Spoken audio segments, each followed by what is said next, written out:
does and kicks up. He's got food issues and he's just got a lot of hang-ups, you know. And so he probably won't live, I don't know how long. He's 18 now. 18. But yeah, he's struggle all the time. Yeah, he's not happy. She's very happy. And he's very happy. He's only, I think he's 8. 8, okay. And the little one, she's fully grown, but she's only... That's a pony, isn't it? Yeah, a mini.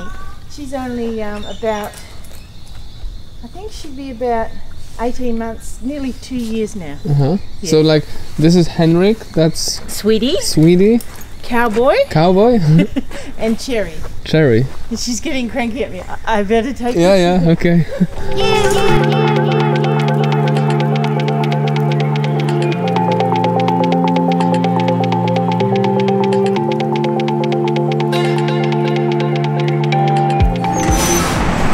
Trev podrzucił mnie właśnie na wjazd na autostradę, która prowadzi już bezpośrednio do Canberry.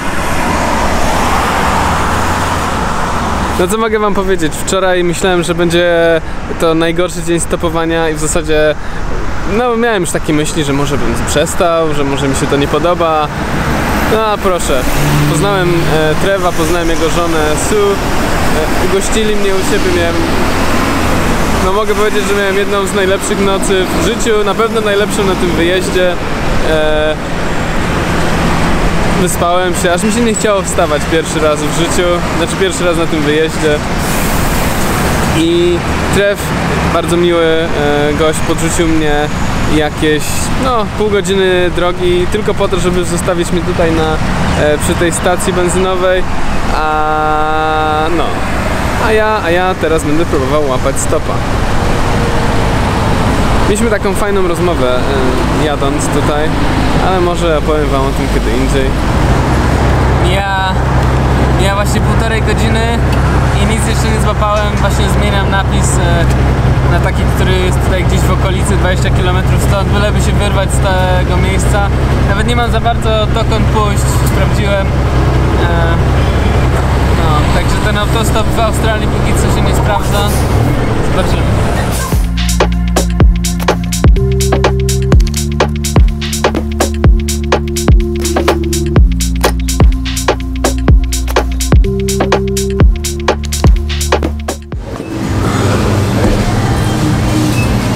Nadzieja umiera ostatnia. Właśnie zostałem podrzucony na stację benzynową na autostradzie, taką prawdziwą na autostradzie, jak to w Europie zwykło się łapać. A w dodatku to jest stacja benzynowa 7-Eleven, dlatego mam moją kawę dzisiaj. No i co mogę powiedzieć? No, w tym momencie już jestem szczęśliwy i praktycznie pewny, że dojadę do Canberry i... No jaram się, no. Kto by pomyślał, że człowiek może mieć tyle radości z tego, że znajduje się gdzieś na środku autostrady, w środku Australii, na stacji benzynowej 7-Eleven. No ale tak to już jest, jak się łapie stopa. No więc jadę dalej.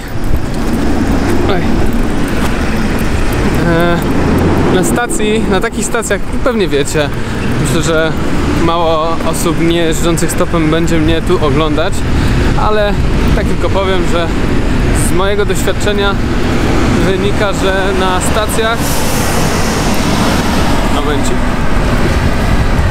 na takich stacjach są dwa sposoby łapania stopa. Pierwszy to oczywiście wystarczy stanąć gdzieś z kartką, a drugi nawet trochę bardziej skuteczny bym powiedział, to podchodzenie do ludzi tankujących, no i takie tam hi, how are you, bo to standardowo, no i potem czy może akurat jedziesz do miejsca, do którego chcesz się dostać, na przykład do Canberry. Ja jeszcze się nie mogę przełamać, dlatego spróbuję złapać tak normalnie z karteczką. Jak się nie uda, to wrócę na stację i będę ładnie pytał ludzi tankujących paliwko. Ale po pierwszych próbach autostopu w Australii już mogę teraz z pewnością stwierdzić, że Nowa Zelandia to były po prostu wakacje. Tutaj nie dość, że trzeba mieć kartkę, trzeba trochę czekać, trzeba się dobrze ustawić. To jeszcze trzeba pomyśleć właśnie, co napisać na tej kartce, żeby akurat złapać jakąś osobę jadącą do miejsca, do którego chcemy się dostać, albo chociaż gdzieś tam na ten mały odcinek. Szczególnie tyczy się to, wiecie, próby wyjazdu z wielkich miast, takich jak Sydney. No ale chyba mi się w końcu udało, no bo jestem naprawdę na autostradzie, która jedzie prosto do Canberry.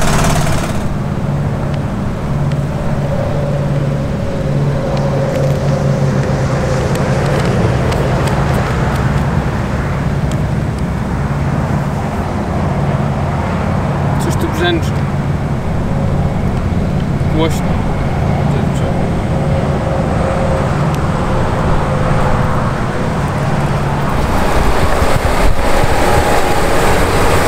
Hi there. Hi. Can I go with you? Yeah, get it. Thanks. Where are you from? I'm from Poland. I'm from the Netherlands. Really? European spirit.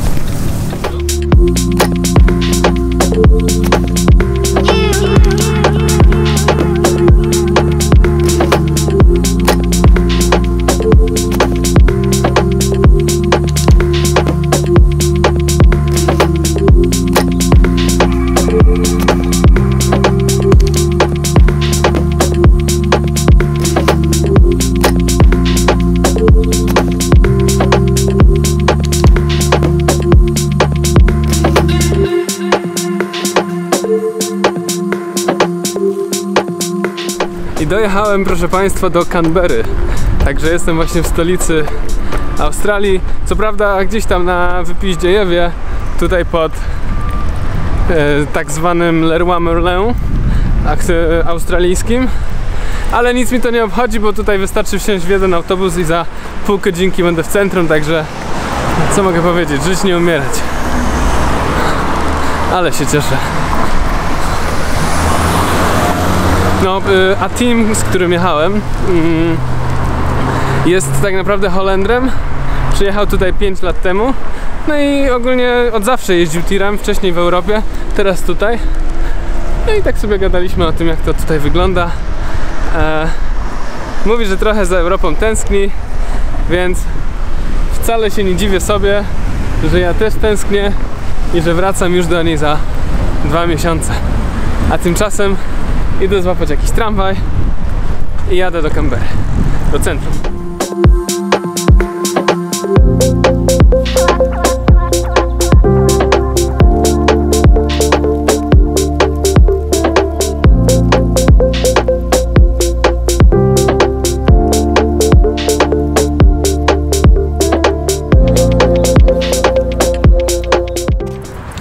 No powiem wam, że tyle się dzieje w tej Canberrze.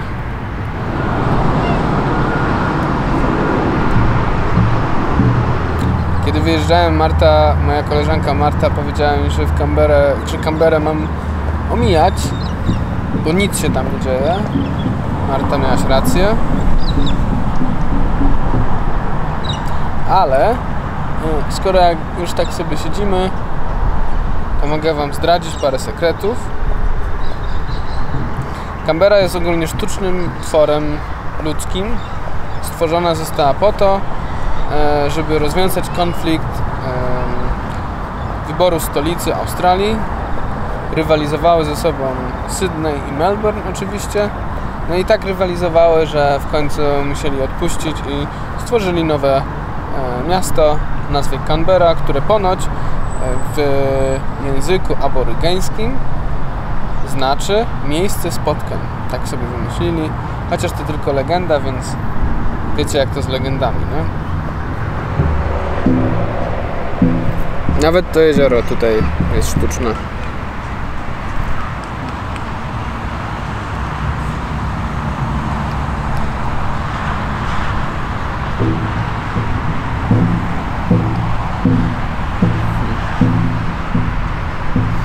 Coś tutaj grają jakieś bębenka. O! O! Słuchajcie, tam grają na jakichś bębenkach. Wygląda na to, że jest ich więcej niż paru. Wygląda na to, że jest to zorganizowana akcja, więc może jednak coś się w tej kamberze dzieje.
Wczoraj było w luksusie, dzisiaj jest na przypale. Śpię w takich, tu jest dużo w Kamberze takich różnych ładnych parków i lasów wokół parlamentu. To właśnie sobie taki jeden wybrałem w sąsiedztwie dużego, interesującego pająka, który sobie tam no coś tam sobie grzebie w domku na swojej pajęczynie.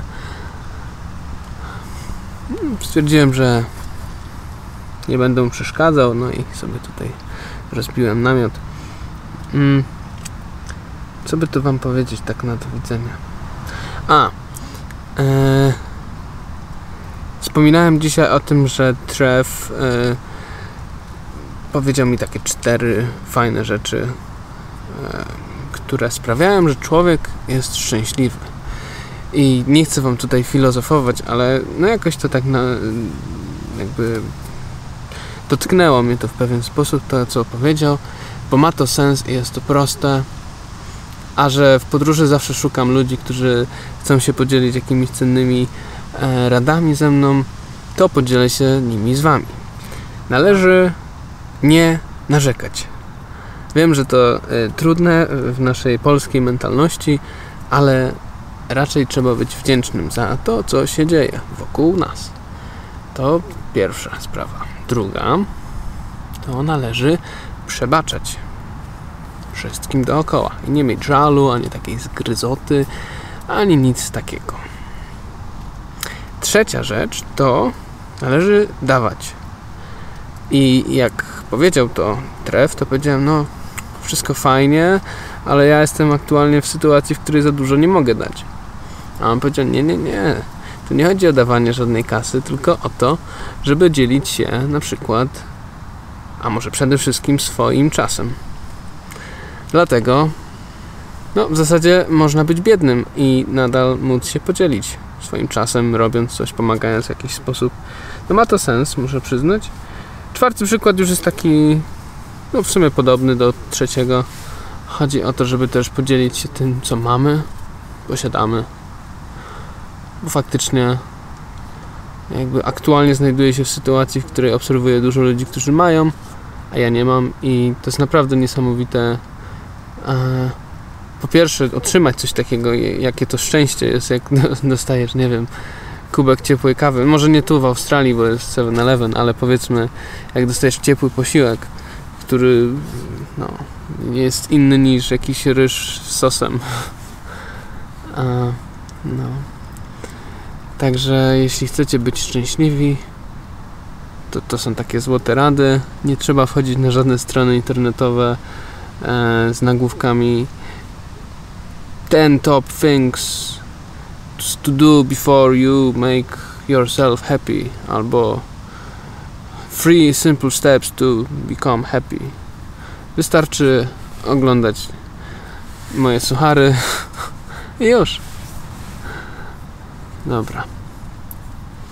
To koniec tych sucharów, ja idę spać, jest trochę przypołowo, więc postaram się wyłączyć latarkę jak najszybciej i jutro kolejny dzień, w sensie, no, to do zobaczenia.